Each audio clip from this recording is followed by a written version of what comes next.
Hello, everyone. I'll be talking about bands today. First off, I'll talk about who I am for a second.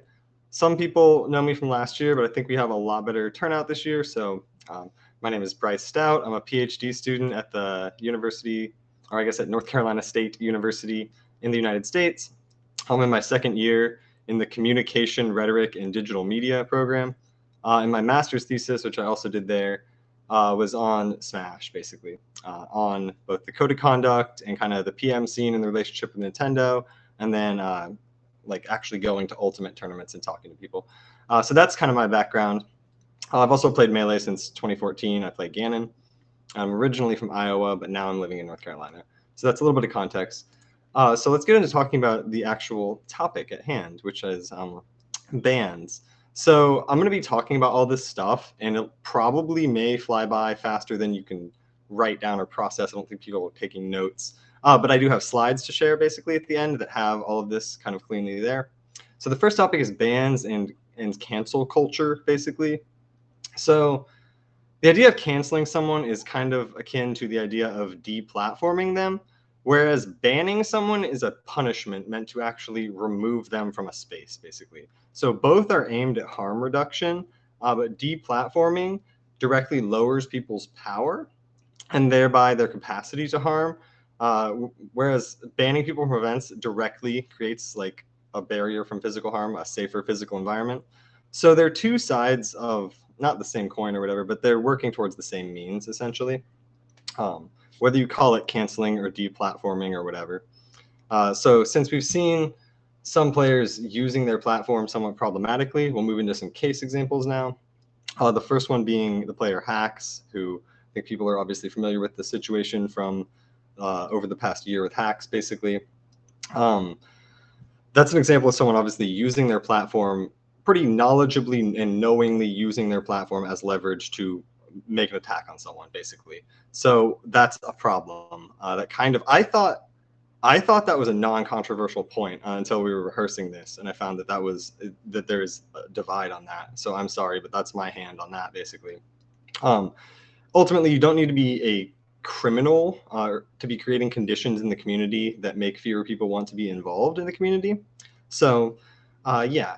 And I also want to note that a lot, if not like all, of Hax's evidence comes from like Leffen's pre-ban era. Like he's citing the evidence that got Leffen banned in the first place, which it's like that. Therefore, that already like Leffen in my thesis is an example of bans working, and like an example that I think maybe even the code of conduct panel took into account when forming and like where like bans can work basically.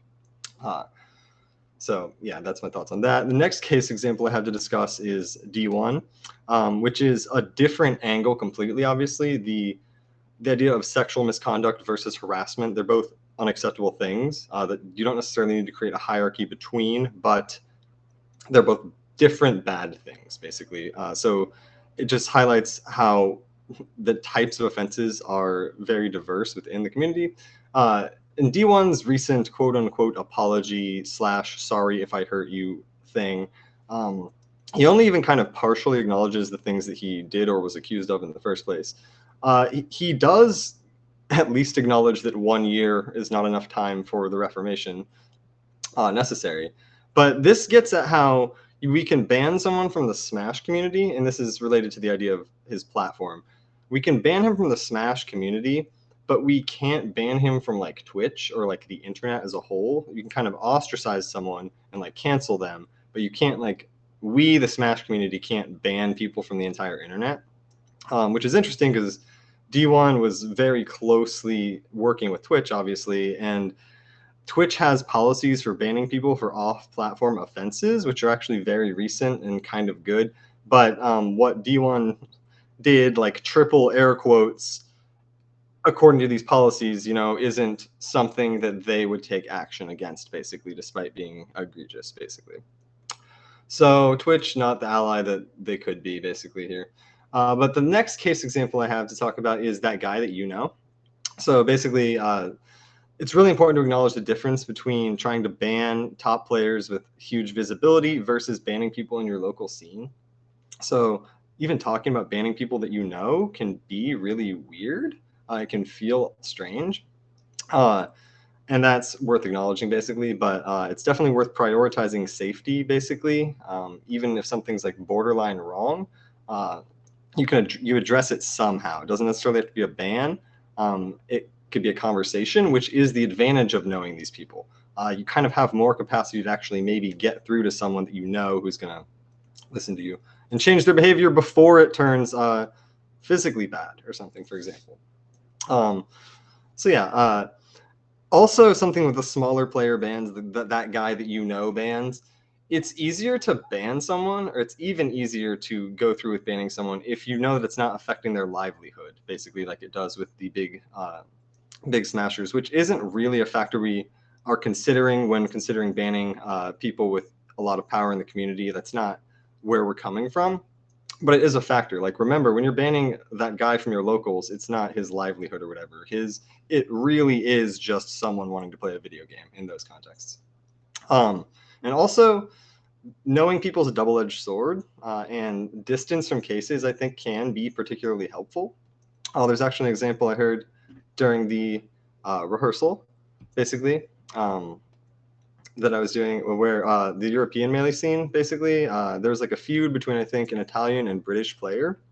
And because of the closeness, I guess the level of integration these players had in their scenes, it was handled largely by players from outside of that scene who had less of a personal relationship with them, which I think is a great tactic. It's kind of what the code of conduct was trying to do, in a way. So now I'm going to move into talking about like the code of conduct, bans, what to do after that, stuff like that. And Jess, if you're listening, can you put some updates in chat with like time of how long I've been talking and stuff as I hit like 5 and 10 minutes and stuff? But yeah, basically, the first thing I want to talk about is leaderless versus leaderful movements in general. So an example of this working very well is in the Hong Kong protests. They're mobilizing, literally 1 million people, but it's because of a bunch of smaller, decentralized little pockets of movements, basically. There's no one leader, and that's good because it makes the movement that much more sustainable, basically. And the sustainability of a movement is important in it actually achieving success, because social movements and social change it occurs pretty slowly over time, that's not bad, doesn't mean it's not powerful. It's just how it works in causing true change. But yeah, so having no main leader can be really good. So yeah, it can be good, but it can also be bad. So basically, like the code of conduct, for example, they wanted to be this in practice, like a decentralized, like not top down, there is no leader thing. But then in practice, Dr. Piggy basically had to put the whole thing on their back and effectively became the leader, which is not to discount the work of the other people who were working on that as well, because there is, even in our small pocket of like progressive smash, whatever this is, there is a little bit of like not giving people, not a little bit, there's a huge problem with not giving the people who are already doing stuff credit for the work that they've done, and always acting like that doesn't exist, basically, and that everything is problematic and not being addressed in any way, when we are trying, and people are trying desperately. Yeah, so let me scroll on down. So yeah, what to do post code of conduct. So like I just said, Smash has a decentralization problem, which is both what the code of conduct is trying to address and a key reason for, potentially a reason for its eventual folding. So I want to address that, like, a lack of developer support and the grassroots nature of our scene, that a lack of developer support and the grassroots nature of our scene is part of the reason for it being unsafe. Like, if Nintendo was involved and there was like a list like they have in Magic the Gathering or something of banned players, top-down banned players by the company that makes the game, then they would be absolutely forbidden from playing the game, in a way that we can only do it by, agreement amongst people. And one of the most important things that I think I have to say about all of this, and the takeaways from the 3 parts of my thesis, are Nintendo owes us a competitive scene where children and marginalized people feel comfortable, rather than aiming their efforts at sweeping us under the rug, basically. Like if they make it, they're responsible to some extent for governing it. And I'm not talking about them over like exerting control over this. I'm talking about how the part of our problems come from the fact that we are treated like we don't exist by the developer. And as a reminder, while I'm talking about the code of conduct explicitly, the code of conduct never banned anyone. They didn't ban people. That was never what they did. They just recommended bans, which I think a lot of critics misconstrued, basically, and would use that as an arguing point that wasn't even there. But anyway, in the fallout of the code of conduct, there have been a lot, or not even in the fallout of the code of conduct, but in the response to the events of June 2020, kind of the mass outcry of abuse, basically, a lot of smaller regional and like state panels formed pretty quickly in the wake of that. And those have been, it's hard to address actually the effectiveness of those because it's still been COVID smash the entire time since then. So it's hard to even talk about implementing changes when we're only kind of even doing stuff right now. But in my experiences, they've been decently effective in the one that I've been involved in. We have addressed a few cases already, basically, and I can speak from experience that it is very odd to talk about banning someone from playing this game that I know they love and that I love, who's like, I don't know, I've gone to restaurants and stuff with. It is weird, but I mean, it's like obviously necessary to have those conversations, and I applaud the people in our scene who brought these people's misconduct to the panel's attention, because this was stuff happening not at Smash events, but that clearly did pose a danger to those at these events. So, like I said, it's a double-edged sword of dealing with people that you know, because it has the good side of maybe you can actually cause change in that, you know, in this instance, we were able to go to the guy's like roommate and longtime friend and stuff and have them try to actually intervene in the situation in a way that would actually cause some change, which is cool because actual tangible change is always nice. But yeah, fundamentally, all that needs to happen to ban someone from a scene, especially a local scene, is that the people running the tournaments, the small handful of people doing that, just need to agree that people's safety and well-being outweighs someone's desire to play a video game. Especially at the local level, it is actually that simple. But yeah, on to some, I guess, like, I don't know, theoretical techniques that we can apply to these situations that I've been reading about lately. So I'm in this class, it's called a critical making class. And what that is kind of like breaking things to see how they work. And then overdoing that for the past 25 or whatever years, they've come up with some strategies that people can use in activist movements, which is ultimately what we are here. So one of these terms is culture jamming. And that doesn't mean like jamming like guitar jam where you're like being generative in that way. It means like jamming stuff in so that stuff will not work, basically, but on purpose and in a good way and for like an activist reason, essentially. So like intentionally tripping up or stopping bad cultural systems. So what we're doing is that here. Bans are a form of this. This conference is a form of cultural jamming as well. And then so was the code of conduct. That was a form of cultural jamming to Smash's dominant culture then and now as well. So it's good. We want to be like broken cogs that are not perpetuating this broken machine. Oops. Yeah, so the next thing I want to talk about is another, I guess, theoretical lens or whatever, applying to this, which is really similar. It's Glitch Feminism from someone named Legacy Russell. It is a book called that, as well as kind of just an outlook. It's about embracing the glitch, basically, in the exact way I was just talking about, embracing the glitch of marginalized identity. Like you don't fit into the mold of what someone is supposed to be in this community. In Super Smash Bros, anyone who is not a bro is a glitch in that system, essentially. So it's also Smash, though. So us working to cultivate spaces for gender minorities in the community and turning the framing from glitch to feature, like this is melee, like that's what we need to be doing, basically. embracing these identities as we're doing, and having these spaces like Gaily and Smash Sisters for people to grow. Basically, that's the point in these like quote unquote segregated spaces. Like not you. That's the word that is used in the literature, but obviously that has a dirty connotation. But yeah, we love glitches in Melee and things that aren't supposed to happen. So yeah, glitch feminism applies perfectly to this, I think. And the Slippy era offers new possibilities as well. The basis of glitch feminism is kind of that online spaces and like the ability to create a self that is more actively curated in the way that you want can lead to positive change, basically.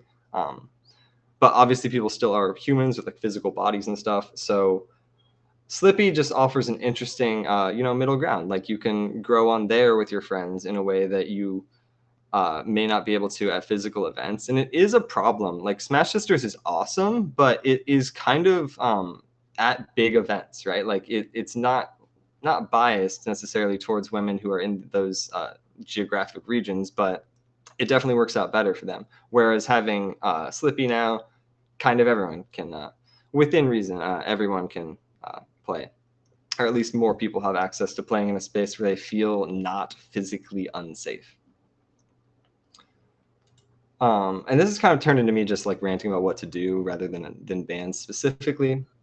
But another theoretical thing, cultural acupuncture. This comes from a guy named Henry Jenkins. And it's the idea of poking holes in the right places, basically, to bring down negative structures. So one of my professors calls this PG activism. Like this is like above the board stuff that would be allowed, basically. And an example of that is banning people, for example. If we ban the right people, you can cause huge change with only a little bit of doing things. And the same happens with when we are trying to talk to people about all of this. Part of cultural acupuncture is, again, poking holes in the right places, like having conversations with people where it will be productive. Sorry, I lost my train of thought there. But yeah, basically having small goals does not mean being ineffective. And talking to people who are like yeah, that's cool. Like, I love women, but I don't see how it relates to Smash or whatever. Like, those people are way better than get these females out of my Melee people, obviously. Like, it's way better to engage with the people who maybe are willing to change their mind. And then if they change their minds on things, it creates a culture where the other people are highly unwelcome, basically, which we are getting to, basically. Like, 3 years ago or whatever, even, like, this is very different that we are even having these conversations right now so publicly. And that's cool. And again, small change does not mean ineffective change, or like gradual change does not mean ineffective change. And then the last thing from Donna Haraway is staying with the trouble. And what that means is taking responsibility for what can and needs to be done in the present with acknowledgement that life is imperfect and difficult. So responsibility, in the way that Haraway writes it, it's response hyphen ability, 2 words, like our ability to respond. And in this current situation, banning people and having these conversations, that's kind of how we're able to respond right now. So we're doing it right, and we need to keep sticking with it, basically. For now, banning people is what we can do, and we have a responsibility to respond in the way that we can. And ultimately, this is hard work, but it's worth staying with the trouble, or whatever, as she says. And then I do have a nice little outro. So what should we do? What should we actually do? 1, support the work that's being done. That's something that I constantly, even in my monitoring stuff, have seen people just refute or negate or just not know or something, that the work is already, that a lot of great work is already being done. Another thing is to have these local governance panels. Be sure to have that, but having a mixture of veteran and new players, so people with different distances and relationships with the players, is great. New does not mean bad, especially in like a governing body. Poking holes in the right places and engaging with the people who are willing to listen. Jamming up bad cultures, being cool glitches and turning glitches into features, and then staying with the trouble is the last thing. So that's what I've got. I think maybe we'll move into some questions and answers right now. So that was kind of perfectly timed. Hopefully, I don't know if there are questions, and then we'll see. How do I think things would be different if we were a company-supported scene and not 100% grassroots? Would this be better or worse in terms of bans and safety? So this is an interesting question, and I guess I can talk about it through the lens of like my university right now is talking about incorporating esports, right? So we've had our Smash scene on campus for 8 to 10 years, whatever it is, and it's a Smash scene, right? We do these tournaments for money, for cash, and that's technically not legal or allowed or whatever.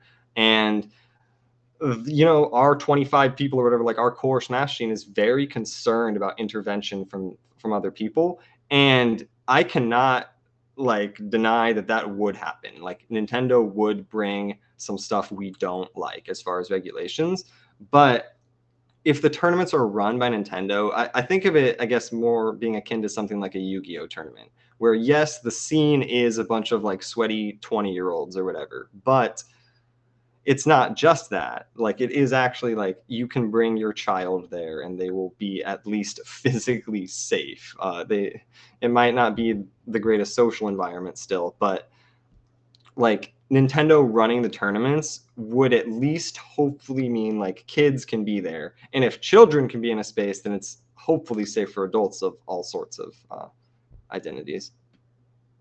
So it's good and bad. Depends what your priorities are, basically. Preserving the ethos of Smash or making it actually safer. Okay, so how do you ensure people in charge of safeguarding, whether it be on a code of conduct or safety panels for the entire nation, are safe themselves? So obviously this is a great question in response to Sleepy K and the pop-off of all of the events last year. How do you do that? I think part of that is being sure to integrate people who are new to scenes, who don't have this like star power fascination with people. For example, my partner was watching all of the hack stuff with me this as the videos were coming out, and someone who's not involved in a fandom where they idolize people who play games and stuff like that, it doesn't make any sense to her how people are not just completely against this person or whatever. So new people in the scene, especially if they're adults, they've had other experiences in lives where they've been parts of communities and stuff. It's not like the first community they're being a part of. So we need to be sure to be integrating people who actually probably are less involved in the Smash scene. Because yeah, if we're just going with, oh, X person's been in the scene for 5 years, so they're trustworthy, that's kind of what got us into these problems in the first place. How do we ensure that? Transparency is another thing. I know people were somewhat critical of the code of conduct panel for being, in their eyes, non-transparent. I mean, I literally researched it, so I guess I knew who was on it and stuff, but I thought it was decently transparent. But that obviously brings the potential for harassment for those people, but potentially transparency could go a long way in that front as well. Okay, so how much of a say should a victim has when it comes to banning or punishing an abuser? Um, this is an interesting question, and I guess in speaking, personally with victims of abuse, like the way that you are even thinking or existing or feeling, it's an interesting question because I feel like they almost shouldn't need to be tasked with dealing with the punishment or whatever of the situation. So then it creates like how much should they be allowed or whatever. I definitely think that they should at least be a part of the conversation if they want to, but they should explicitly not need to be, basically. Okay, so what do you think about existing structures in Smash when it comes to enforcing bans and conduct issues? Are they fit for purpose, and what chance do we have of developing them, and how can we help ensure and operate according to some of the ways you set out in your talk? So I think this is hard to talk about because of COVID once again. So the ban structure seems pretty way better than it has been in that there's so many local scenes that have these code of conduct panels now for banning people. Are they fit for the purpose? I suppose. Again, it's like it's hard. We're dealing with this problem that we are assuming still exists and surely still does. But as far as like physical events, at least in the US, it's not like what it was, even though they are finally happening again. So what chance do we have of developing them? I think the people who go to this conference, this needs to just be a thing we do all the time. Not like necessarily, I know actually, I think it was, I don't know if it was Exile or whoever was talking about actually doing that, like monthly, bi-monthly. We need to continue these conversations basically, because ultimately the people who are watching this right now, us, we're who's going to be doing this work, a lot of it. So yeah, hopefully that addresses the question. I see I've got a few more questions still to come. So yeah. Are bans a tool for making survivors feel seen and validated beyond being a punishment? If abusers would show more accountability, would it make banning less important? I think kind of the opposite. Not like a super aggressively hard opposite on that, but like I think banning the people is about removing them from the space, like creating or just removing ability to physically cause harm. Like that's something that defines like our scene or historically our scenes in person versus like the toxicity of League of Legends and Xbox Live and stuff. Is that, you know, arguably people say less bad stuff in person, but in thinking of that, there is kind of 100% greater chance that someone causes you physical harm if they're next to you versus not. So removing people from spaces is the point in bans. But yes, public outcry against people, I would hope, you know, makes people feel validated and seen as well. But the validation is kind of the byproduct. Okay, so we got the last question coming in. Given the challenges of the code of conduct and its eventual collapse, how can we make sure that the social good efforts and bans are sustainable going forward? So one thing that's super, I guess, worth noting, the code of conduct is still in existence in a way, right? Like it's not like a panel of individuals that you can appeal to, but the documents and things that they released are still being, you know, looked to and honored. Like I believe in Hax's ban, they actually cited the code of conduct's documents still. So that's still a thing. So perhaps the point is to, I guess, just keep doing, not keep doing what we're doing per se, but just, sorry, I'm trying to read things as they come in too. Given the classical collapse, how would you make sure the social good and efforts are sustainable? Yeah, just keep doing it. Basically, like we need to probably talk more. Meaning all of us. There probably should be a Discord or like where we're always talking about this stuff. But yeah, as far as sustainability, it seems like there is the code of conduct's torch is still being carried essentially by these smaller scenes, and that is inspiring to see. So yeah, I guess I'm wrapping up or whatever. I guess shout out to IO Smash, Steakhouse, all that. Shout out to North Carolina Smash for welcoming me here as well. And yeah, thanks for watching. So basically I'm actually going on a flight right after this, and it's also my partner's birthday. So I don't know. I'm going to definitely try to catch the next panel on my phone, but hit me up on Discord, hit me up on Twitter at Bryce Cream Cone or whatever, and we can talk about stuff. Shout out to Lux for all the stuff that he's done in keeping me updated on stuff throughout the year, basically. Yeah, that's what I've got. Thanks for having me.